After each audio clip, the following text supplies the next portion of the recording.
Well, this is certainly a controversial topic. In August of 2023, I gave a video games and mental health panel at 2DCon, which was an amazing experience. I showed my first YouTube video in this series, and then we had a discussion afterwards as a group. The room was a lot more packed than I thought it would be, and the things we discussed were incredibly raw and real. One particular comment struck me more than the rest, though. Someone raised their hand and began to comment on how they were addicted to video games, and despite having a keen self-awareness that it wasn't good for them, they couldn't stop. They were honest enough to tell me that their addiction was so bad that they lost multiple jobs, and it was beginning to ruin their relationship with their partner as a result. After asking them a few questions, they disclosed to me that when they are at conventions such as 2DCon, they feel at peace. The people that they play games with online are present, and they don't feel the stressors of life while at these conventions at all. The same feeling that playing games gives them is what they get when they are with their people, so to speak. Now, while many people commented on the video itself, the statements from this particular person really caught me off guard. I didn't expect anyone to bring up such a thing despite having quickly touched on it in the video. If you recall, I referenced the fact that drinking a glass of wine a day is good for your health, so they say, but drinking 5 bottles a night will probably lead to liver damage. To me, with my perspective, worldview, and privilege, which, let's be clear, I have immense amounts of, and I will never naively deny that, this was something simple that I didn't think I needed to dive into. I'm so grateful that this person gave these comments because it turns out that I do need to explore this issue further. In the moment, as the panel was happening, I told them that I theorized their pain came from a lack of community in life. This person mentioned that they had no close friends in their town, and even made jokes that if I ever drive through it, to get out as quickly as possible. Although this was indeed a funny moment due to the delivery of the joke, it was also incredibly sad. As I state time and time again, we can do more united than divided. But what if you have no one to unite with? How else is someone in this position supposed to create meaningful relationships in life? Something the Surgeon General of the USA claims is one of the most important factors in improving our mental health. This person chose video games, something I commend them for due to the many benefits they have, but also it made me think, is video game addiction just projection for some other deeply rooted psychological issue in life, or is it something else entirely? I aim to find more answers in this video. Since I told this person to message me after the event, but they never did, consider this my follow-up with you. I really hope you see it and that we can continue this discussion in real life, but even if you do never see this video, I hope it helps someone. I'm sure that this person is not the only one who maybe plays video games a bit too much. In order to find some answers, let's be objective and analyze two sides of the coin. I want to know why some think that video game addiction is real, and I want to know why people don't think it is a viable diagnosis. Then let's analyze what some people who are insanely smarter than me have to say about the issue. After all is said and done, I'll let you know what I think about things, and well, if you're ready, let's get going.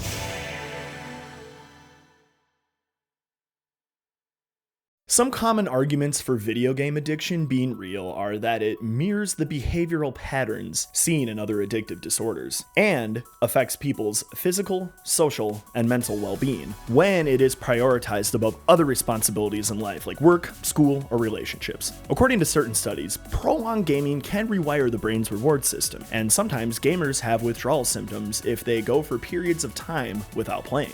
This can lead to all sorts of negative real-world consequences. However, on the flip side, there is no consensus among experts and researchers on the definition and diagnostic criteria for video game addiction. This could very well change over time, but as it stands, it is obscure. Although the Diagnostic and Statistical Manual of Mental Disorders, DSM-5, includes internet gaming disorder, it doesn't officially state that this is a mental disorder. In addition, gaming is commonly argued to just be a form of coping or escapism rather than an addiction, which implies that it's just projection of sorts, and the underlying root cause is the more important thing to address. Also, not everyone who plays a lot of games develops addictive behaviors, and I know several people who I could put inside of this category. Though they play a lot of games, they are still socially adept people who own their own homes, pay their bills on time, and have meaningful relationships in life. According to Gabor Mate, I think I'm saying that right, a leading addiction expert who was recently featured on Dax Shepard's Armchair Expert podcast, addiction is anything that we indulge in that gives us a moment of pleasure, but has negative consequences for our life. And despite despite knowing that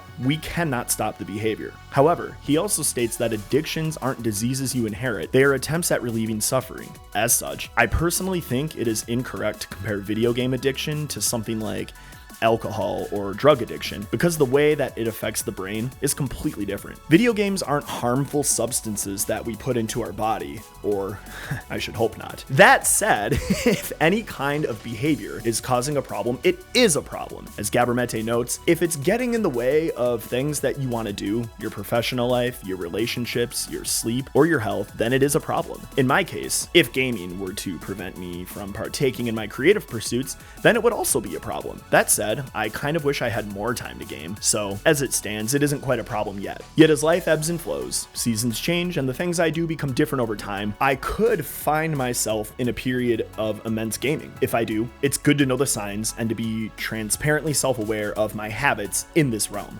Video games and mental health is a largely unexplored subset of psychoanalysis. One of the leading experts on this topic in the world is Dr. Alok Kanogia, an addiction psychiatrist who runs the YouTube channel Healthy Gamer GG. In his series about video game addiction, Dr. K, as I will refer to him from now on, enlightens listeners on the topic and gives gamers hope that not all is lost. I researched and scrutinized this lecture series, and I'm going to summarize it here for you. I hope that by the end of this, you will see that if we strive to maintain a balance in life, we can reap the benefits of gaming and be self-aware enough to not let them affect us in a negative manner.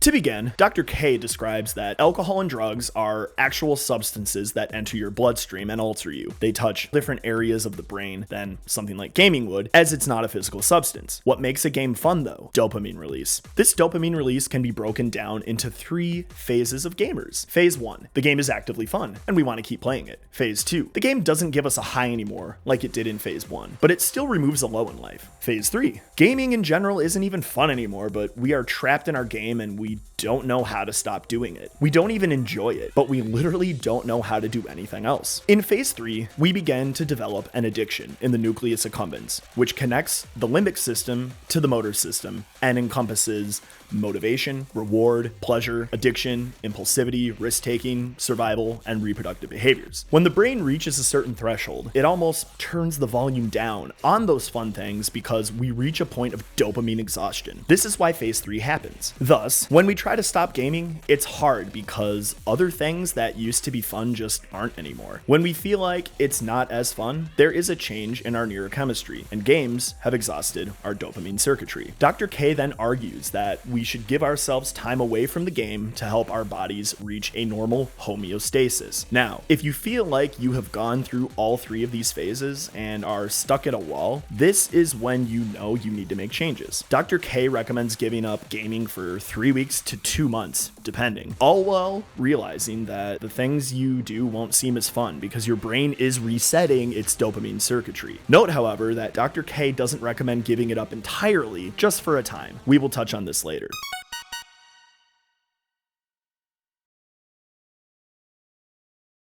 The amygdala covers fear and negative emotion. If something bad happens, it connects to the hippocampus, which stores memory, and this is what trains us not to do something bad in order to avoid pain. These circuits are closely connected, thus, pain is the best teacher. According to Dr. K, when you are in Phase 3 and you know you should stop playing games, but you don't because gaming is the only remedy and escape from the pain of your life, the part of your brain that learns from pain is completely shut off, and you won't ever move forward in your life because of this destructive cycle. This could be said about any addiction, but because gaming isn't a harmful substance that you are putting into your body, it could be taken less seriously and potentially do more damage in the long term. This altering of your learning circuitry should be avoided. Triumph circuitry, however, is the part of our brain that makes us feel good when we overcome challenges. Evolutionarily, venturing into the unknown and bringing back food for the tribe to eat that was outside of the safe zone was universally esteemed. Humans enjoy when others overcome overcome odds and secure wins. This is a big reason why a large portion of the population likes sports, as there is a higher chance of seeing something like this happen. This is why good games that aren't too easy, but aren't too difficult either, are so addicting. Games designed in such a manner light up the Triumph circuitry like no other. That said, this circuitry is artificially hijacked by games when there is an achievement in-game,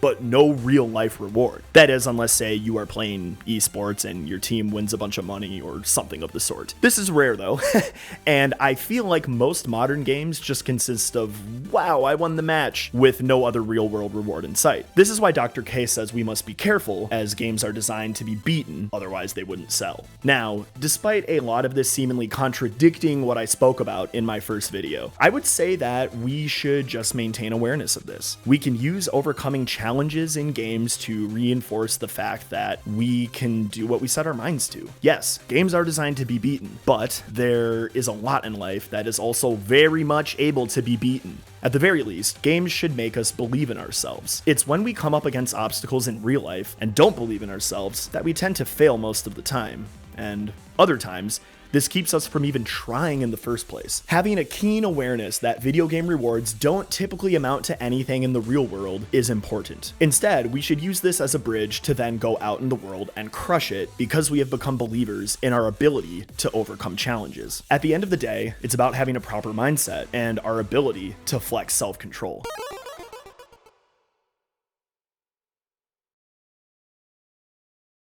Gamers are often said to be lazy, but this is a notion I disagree with ardently. Gaming takes effort. Like, no, really, it takes a lot of effort and skill to do. On the topic of cutting back on gaming, Dr. K tells us that if you are motivated to do something, you don't necessarily need willpower to do it. What's the difference? Motivation is having some kind of external pressure to do something, which gives a lot of people the willpower to do something. Think, for instance, about a deadline with real-world consequences. This is why a lot of people, such as most of the people that I went to college with, would procrastinate until the last second to get their studying or final papers done. I, on the other hand, would always work ahead and get stuff done. That way, during finals week, I was playing Final Fantasy instead of stressing about tests. For me, the motivation was being able to have a stress-free week of exams. For others, it was the pressure of the deadline that helped them get stuff done. We are all wired in different ways, and both of these motivators helped us to accomplish our goals at the end of the day. For instance, I know that my wife works a lot better under that kind of pressure, but I get stressed out. Yet we both accomplish our goals if we let our motivators work for us. That said,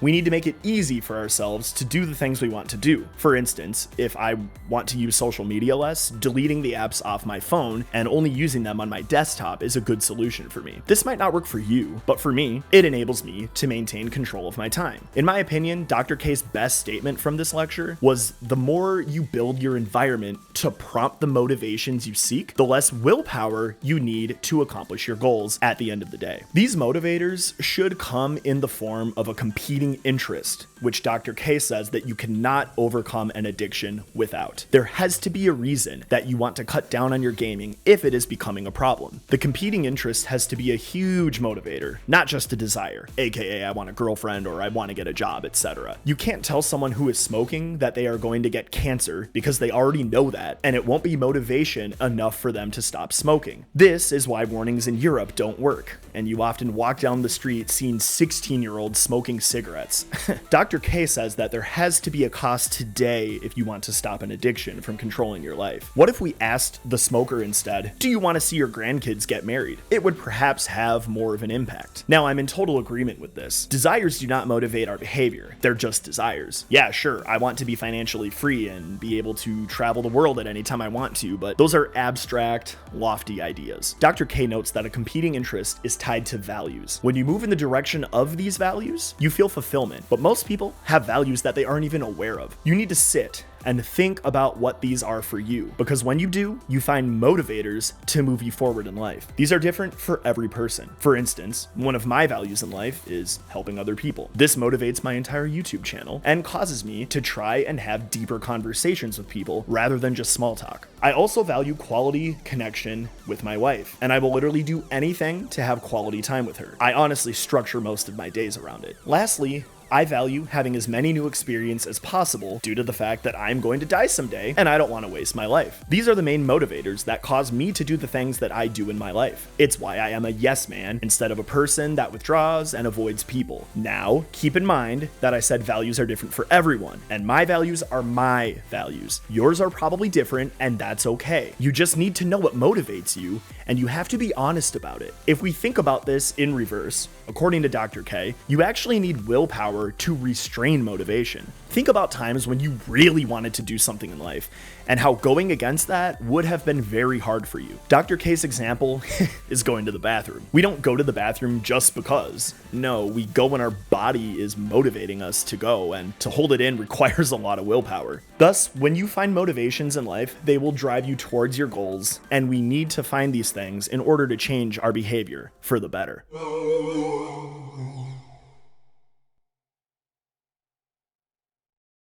How do gamers approach the real world through the lens of what they are able to solve in games? Dr. K talks about two kinds of problem solving, namely closed-ended and open-ended problem solving, the first of which gamers excel at. Closed-ended problem solving is prominent in games because the games are designed to be solved in a certain way. When gamers have a particular goal and clear set of tools, they are good at solving problems from A to Z. Open-ended problem solving is different, however. These kinds of problems are things like gaining financial independence. What particular set of tools do you use to achieve this? There are too many you could use, thus, the abstract nature of open-ended problem solving and the unknown location of point Z, i.e., what monetary value even equates to financial independence, makes it harder for gamers or people with brains wired in such a way to find solutions. Dr. K recommends that the process of an open-ended problem must be broken down in order to be understood. This helps identify the tools to be used so that it makes sense. The open-ended problem must be transformed to a close-ended problem. How do we do this? First, we must realize it's not about laziness or intelligence. It's about being able to learn the cognitive skill of transforming an open-ended problem to a closed-ended problem. When you really think about how to achieve a goal, you break down the steps of how to get there, and this will often unearth the tools to actually achieve it. You must learn how to break down a problem into actionable goals instead of just taking for granted that either A, it can never be broken down into steps, or B, that it's too late for you to achieve whatever it is that you want. In addition, letting the fact that there are too many options in any given scenario paralyze us into inaction should be something we are also aware of. Now, I think this is very true, but not just for gamers. I know a lot of people who cannot fathom the concept of identifying the tools they should use to solve abstract problems. The funny part is that in playing a game like Metroid, or any other Metroidvania type game, there is something known as sequence breaking. To defend gamers, I would say that this is where we can find the intersection between open and close-ended problem solving within the gaming world. When you sequence break, you are not beating the game in the intended order of operations. For instance, you might need an item to reach a certain area of the game, but some have figured out how to get to the said area without that particular item. The tools of advancing were not specifically defined in those moments, but figuring this out is something we did. I myself figured out a ton of places to sequence break while I was playing Super Metroid as a kid. As a generic example, instead of using the space jump, I learned how to strategically wall jump to reach the next area, and I was able to get an item early that made the game even easier as a result. I broke the problem down into chunks, which allowed me to solve the open-ended problem, aka I don't have the space jump here, but if I hit a frame perfect wall jump on this corner of the wall and then executed it again on this corner, I could get up to this area and get this new item early. If I did this as a child, I would like to believe that we, as grown adults, have it in us to do the same in real life. We are gamers, we are smart, and I know that thinking outside the box like this is something that we absolutely can do. It's incredibly paramount if we want to move forward in life.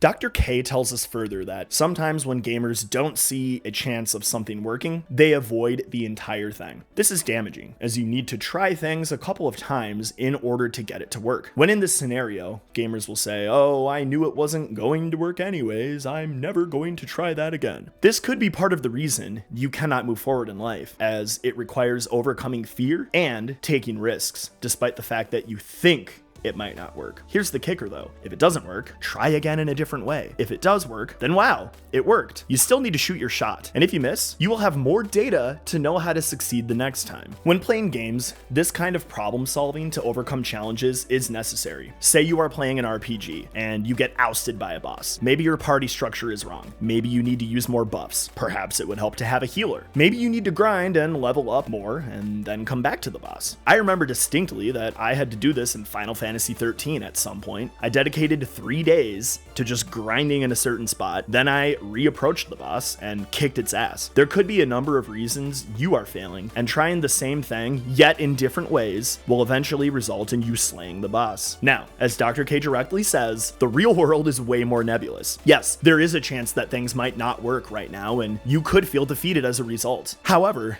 persistence is a key factor to moving forward. I personally have been grinding for 16 years at the DJ and producing game. Want to know something hilarious? It's only really been in the last 2 years that I've started to see the kind of success I wanted. I tried several different methods, and the whole VGM and mental health thing finally gave me the fulfillment I desired in my art. In these instances, Dr. K recommends not focusing on goals, but actions to achieve what we want. He uses the example of getting into shape, which is a goal, but it's a lofty idea. He recommends we reframe this into, I should go to the gym 3 times a week. Getting in shape will come as a result of being accountable with yourself to following through with your actions. Similarly, I have a monthly list of actions I need to take in order to sustain what I'm doing with my music and content. I call it my SOP list, and it breaks down task by task the specific actions I need to take in order to accomplish my goals every month. This gives me a very detail-oriented way to bring an open-ended problem, how do I run a content ecosystem,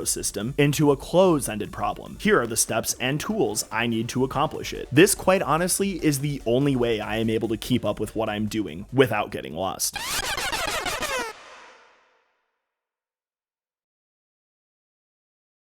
Online relationships are a huge benefit of gaming, which I touched on in one sentence in my first video in this series. Dr. K reminds us that the internet is blind. When talking to someone online, unless they are making it apparent through photos or videos, you don't know if they are black or white, rich or poor, introverted or extroverted, etc. In the real world, however, we get judged really quickly on shallow criteria. The real world can be really unfair. Online, however, this goes out the window. I think this is a beautiful thing. I have so many friends that I've met on the internet that have become amazing friends to me, and it is always really accentuated when we meet up in real life. Take for instance the first time that I went to VGM Con or MagFest and met people in real life like Hate08, The Arcadian, Josh from Bonus Stage Van, Vector U, Player 2, G-Soon Hughes and all of the Limit Breakers, Rocky, Gunderslam, or Jerry from my DJ duo Wade Watts. I could go on and on. There was an instant connection with these people, and many more, because a mutual understanding was just there. The relationships I have with people that I met online haven't always panned out, but I'd say 95% of the time they are some of the most authentic ones that I have. Other people I know have great friends that they met playing WoW, Final Fantasy 14, or other types of games, and I have even met these people, and they are amazing. The internet truly has a way of connecting people in a real way that I am truly impressed by, and this is absolutely one of the biggest pros to gaming. This is one of the reasons why, for instance, the person at my panel at 2DCon who confessed their video game addiction is so addicted to video games. Some of their most authentic relationships in life are within these worlds. So while I understand that based on what they told us, they probably should cut back on their gaming, I don't blame them for not wanting to. In the following section though, we are going to discuss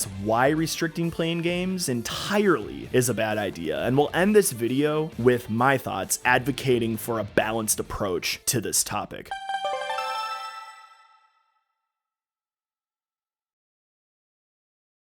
Originally, Dr. K spoke about this topic from the point of view of parents restricting their kids' gameplay time. As most of us watching are probably adults though, we have to be our own parents, so to speak. Thus, I want to apply the principles from his video to us as free agents who have the choice to play games as much as we want. Here's the idea. Having self-control is amazing, but completely cutting ourselves off from gaming cold turkey is not a good idea. Games have so many benefits if we use them properly, and I think that in the gray world world we live in, life should be about balance. Of course, the journey of meeting that balance will look different for everyone, but I hope to give you some steps towards that through analyzing Dr. K's thoughts on this matter. In this video, a father is disgruntled with his son who formed a video game addiction during the pandemic. He doesn't know how to stop this within his child, and it is affecting every area of their life, from their sleep schedule to grades at school. The more the father tries to fix it, the more that the problem gets worse. The father took away his son's Switch and PS4, but the child still managed to find a way to sneak in playing Game Boy in the middle of the night. Dr. K proclaims, if you've taken away your son's PS4 and Switch, and they're playing freaking Game Boy in the middle of the night, video game addiction is not the problem. That's using gaming as coping. Instead of asking the child about what is going on in their life, they were punished. The coping mechanism for whatever was going on was taken away, and this created conflict with the father. It became about punishment and fixing,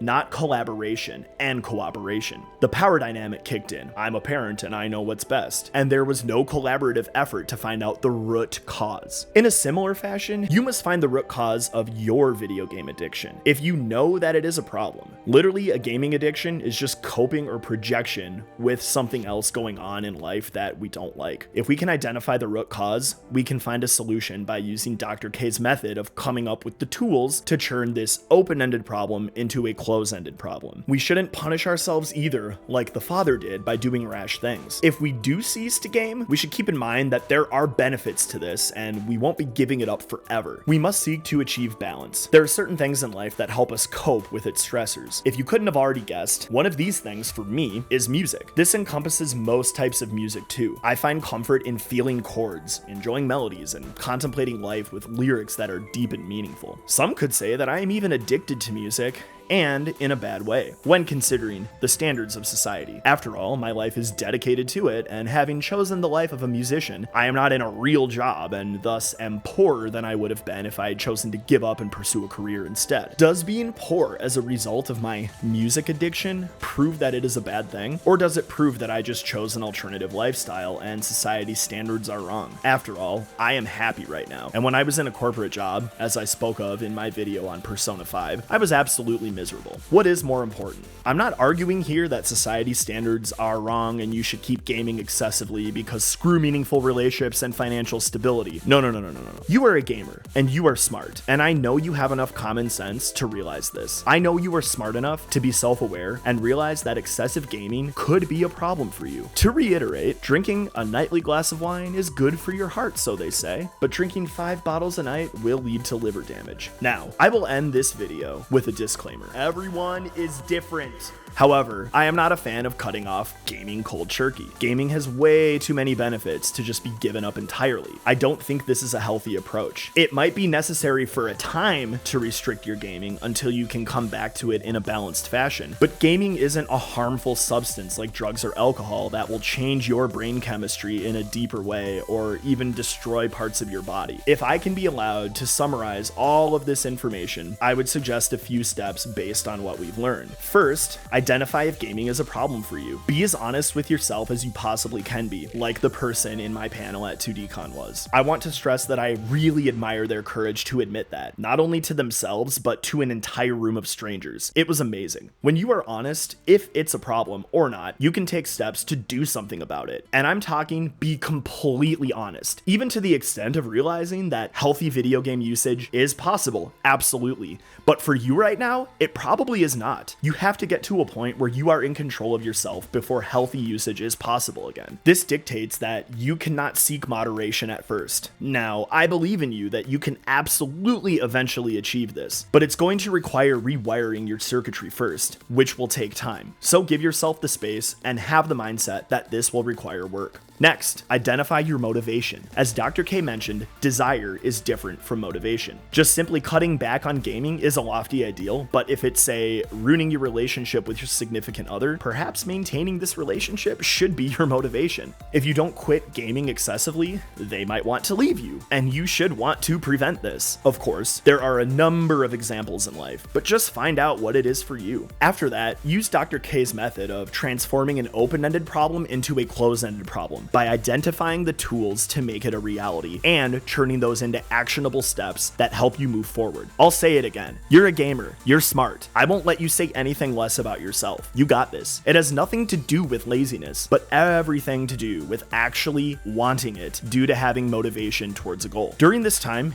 if you need to quit gaming entirely, albeit for a time, that is okay too. Again, gaming isn't physically and harmfully addictive in the way drugs or alcohol are. Return to it at a later time when you are completely self-aware and realize that you can extract all the benefits that gaming provides while not having to suffer the consequences of imbalance. Next, if it's relationships and community that you desire, and this is why you're excessively gaming, I recommend trying to take those relationships offline somehow, or even try to bring them outside of the game itself. What if you simply talked to these friends on a weekly Discord call and just chatted about life and what is going on with each other? What if you made it a point to strengthen the relationships with people you already like in a context that has nothing to do with gaming? Would this not enhance your future bonds in the game worlds themselves? As I stated in my video about Tara and her compassion, it's okay to be vulnerable and actually talk about life's real issues with people you care about. The more we do this, and the more meaningful our relationships become as a result, the better off our mental health will be. But what do you think? Of course,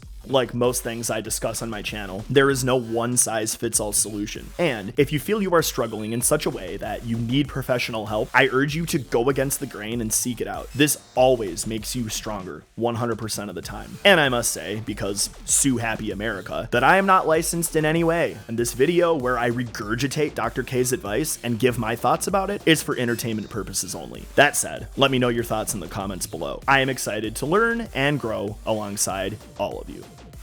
If you like this video, please subscribe and give it a thumbs up so that the algorithm will hate me slightly less as each day passes. I do really want to get these messages out there, and I really hope they help at least someone cope with the circumstances of life and to become a better human. Remember, we can all do so much more united than divided. And when we are real and vulnerable with each other, we all can improve ourselves. Also, I release a new Club Ready video game remix every other week on Theology Thursday. So if you are into that sort of thing, please hit the bell so you become aware of all videos that I upload. I release a podcast every month called The Quest Within, formerly the Music and Mental Health Podcast, with a discussion about general mental health topics with my podcast partner, Nathan Ashby, therapists, and other guests alike. In addition, I do a monthly broadcast called In VGM We Trust on Twitch every month, the date varies, where I showcase the latest and greatest in video game remixes. And I also make these What Video Games Taught Me About My Mental Health videos every month. Speaking of, next month, for my 7th video in the series, I'm going to do a collaboration with Hate08, who has been speedrunning Super Mario 64 like a madman recently. We are going to talk about the benefits of speedrunning, the community as a whole, and how this is amazing for our mental health. I am really excited about it, but I promise you that I won't rush the script writing.